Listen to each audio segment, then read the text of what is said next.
Setiap perjuangan ada pengorbanannya. Begitu juga pengorbanan penyokong bola sepak kebangsaan demi memastikan lawan yang hadir ke gelanggang kita menggeruni pemain ke-12.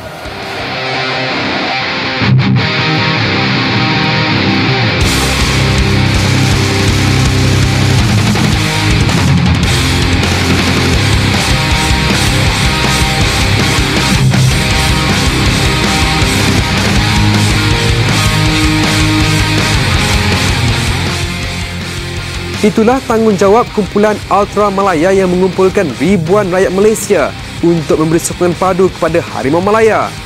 Mereka mahu identiti mereka dirasakan akibat perjuangan keras yang diamalkan kumpulan mereka. Freddy merupakan salah seorang pengasas kumpulan itu. Tujuan untuk kita tubuh ni adalah untuk cari satu kumpulan yang untuk sokong tim Malaysia ni. Sama ada jatuh, naik, maknanya dalam apa jua keadaan kita kena ada. Dan salah satu sebab-sebab yang lain kita nak bina satu budaya yang kerap datang ke stadium untuk support tim tempatan. Dan salah satu lagi kita nak mewujudkan satu suasana yang menakutkan lah untuk pengunjung-pengunjung daripada luar. Kalau kita turun boleh capai dalam 1,000 atau 1,200 orang. Tapi yang aktif, maksudnya aktif dalam sama-sama bincang untuk kita buat apa yang kita nak buat during a game dalam 100 atau 150 orang.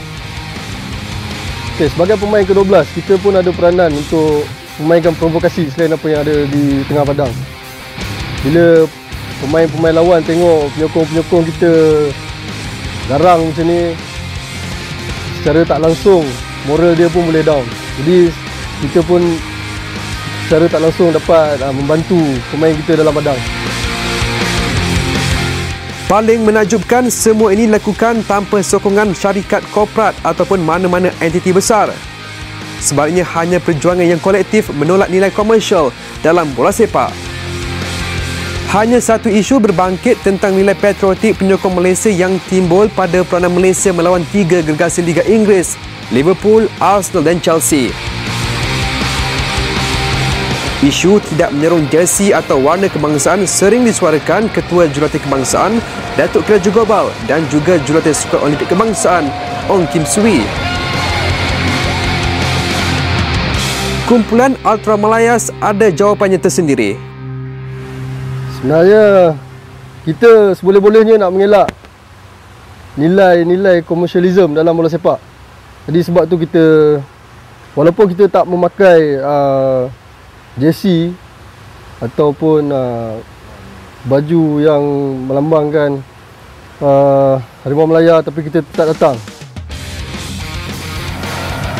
Bagi seorang peminat setia pasukan kebangsaan, Rezwan Razali, pandangan mengenai patriotik atau tidak bergantung kepada individu itu sendiri. Kalau nak cerita pasal sokong tak sokong tu, sebenarnya bergantung pada diri sendirilah. Sebab okey, kita sebagai orang kata orang timur lah, kita sangat menghormati kita punya tetamu.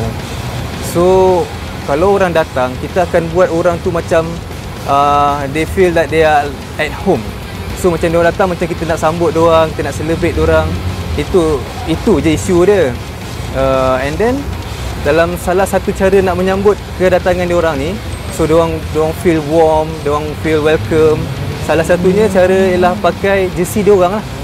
Tapi bukan maknanya kita tolak kita punya team tau. Salah satu contoh lah, masa diorang tengah main kan dalam stadium, penuh, semuanya merah je lah kan. Contoh masa Liverpool.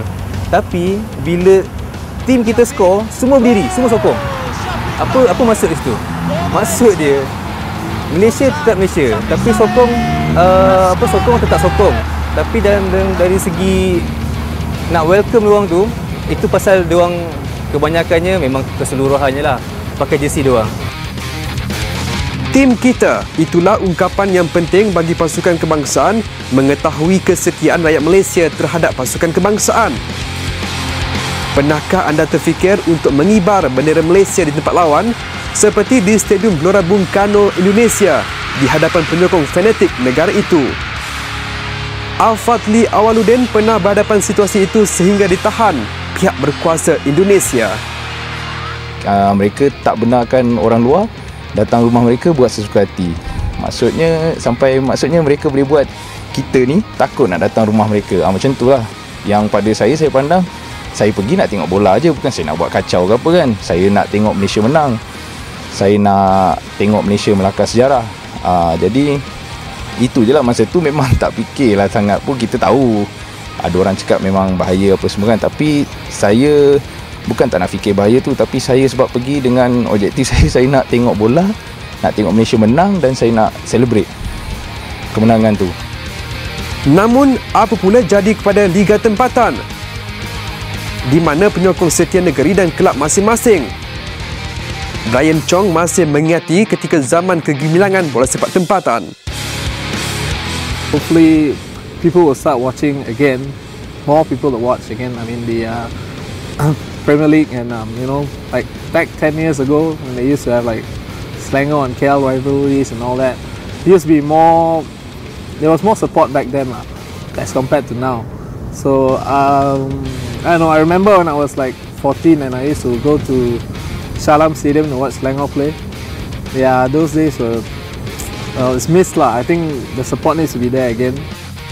I think probably because of I would say like the Beckham era, then everyone was just watching English football, Spanish football. The popularity was there lah, and everyone they don't really like to follow the local stuff because of the better looking and more athletic skills of the foreigners. So for the local scene, I think most of the attention was skewed there due to popularity basis. Yeah. Penyatuan rakyat Malaysia untuk menyokong pasukan bola sepak kebangsaan satu yang amat membanggakan. Diharap suasana meriah di stadium ketika perlawanan persahabatan menentang kelab Inggeris dan kelayakan Piala Dunia melawan Singapura dapat dibawa ke Liga Tempatan bagi memeriahkan keadaan di stadium. Secara tidak langsung, ia meniup semangat pemain kebangsaan untuk menewaskan pasukan lawan.